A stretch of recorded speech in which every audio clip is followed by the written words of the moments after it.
বাবা মায়ের চোখে সন্তান কখনো বড় হয় না, এটার একটা প্রমাণ আপনাদেরকে আমি দিতে আসছি। আমি ই কমার্স ব্যবসায়ী মূলত। আমার প্রতিষ্ঠানের নাম হচ্ছে ফ্যাশন আড্ডা। অনেকে হয়তো আমার পেজ দেখে থাকেন কিংবা আমাকে চেনেন। হ্যাঁ, তা আমার ব্যবসাটা এবার একটু খারাপ যায়, যার জন্য হচ্ছে আমি বলছি যে আমি এবার বাড়িতে আসবো না। আম্মা এবং আব্বাকে দুজনকে আমি বলার পরে ওনারা হচ্ছে একটু মন খারাপ করে, যেহেতু রমজান ঈদ, সারা মাস রোজা থাকছে, ঈদের একটা দিন আনন্দ করবে। হ্যাঁ, এখন যদি ছেলে না বাড়িতে থাকে তাহলে কেমন হয়? তা আমি আসবো না। তারপর হচ্ছে আম্মা কিংবা হচ্ছে আব্বা মন খারাপ করার কারণে বাড়িতে আসা হয় আর কি। যেভাবেই হোক চলে আসি। আসার পরে আমার আম্মা আমাকে হচ্ছে 3500 টাকা দেয়। দেখেন, এই যে এটা আমার ইচ্ছালামি বলতে পারেন। আমি এত বড় হয়েছি, আমি একটা ব্যবসা বাণিজ্য করি, তারপরে হচ্ছে আম্মা আমাকে ইচ্ছালামি দেয়। হ্যাঁ, দেখেন কত টাকা আম্মা আমাকে দেয়।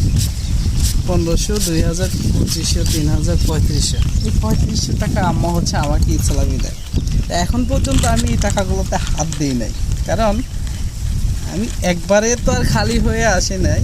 হাতে সামান্য কিছু টাকা ছিল, সেই টাকা আমার অফিসের স্টাফদের বিদায় করে হচ্ছে সামান্য কিছু টাকা ছিল, সেই টাকা নিয়ে আমি গ্রামে আসি আর কি।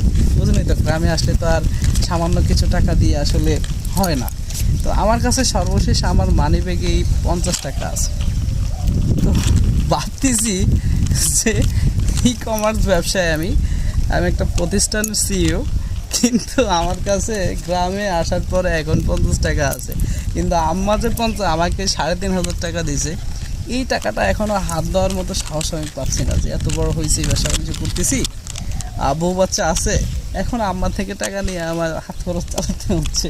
এটা আসলে আমার জন্য একটা লজ্জাদায়ক। তবে ভাই একটা কথা বলি, বাংলাদেশে যে অবস্থা ব্যবসা বাণিজ্য কিংবা যেই সেক্টরের কথাই বলেন, কোনো সেক্টরই ভালো নাই। আমরা লক্ষ লক্ষ টাকা ইনভেস্ট করে হচ্ছে বিজনেস করি। হয়তোবা অনেকে আমাকে চিনেন কিংবা আমার পেজ দেখেছেন, আর যারা চিনেন না আমি বলবো আমার পেজটা একটু ভিজিট করে আসবেন। আমার পেজের নাম হচ্ছে ফ্যাশন আড্ডা, আর আমার ওয়েবসাইটের নাম হচ্ছে www.fashionaddabd.com। তো এরকম একটা প্রতিষ্ঠানের সিইও হয়ে, বিজনেস ওনার হয়ে, ধরেন আজকে ফ্যামিলি থেকে হচ্ছে টাকা নিতে হয়। তো সর্বশেষ যেটা বলবো, আব্বা আম্মা যাদের আছে ভাই, মাথার টাচ করে রাখবেন। এই যে দেখেন এত বড় হয়েছি, তারপরেও কিন্তু আব্বা আম্মার কাছে খুবই ছোট রয়ে গেছে। এখন পর্যন্ত আব্বা আম্মা হাত খরচ চালাচ্ছে কিংবা ঈদ সালামি দিচ্ছে। সবাই ভালো থাকবেন ভাই, বাবা মায়ের প্রতি টেক কেয়ার করবেন। আসসালামু আলাইকুম।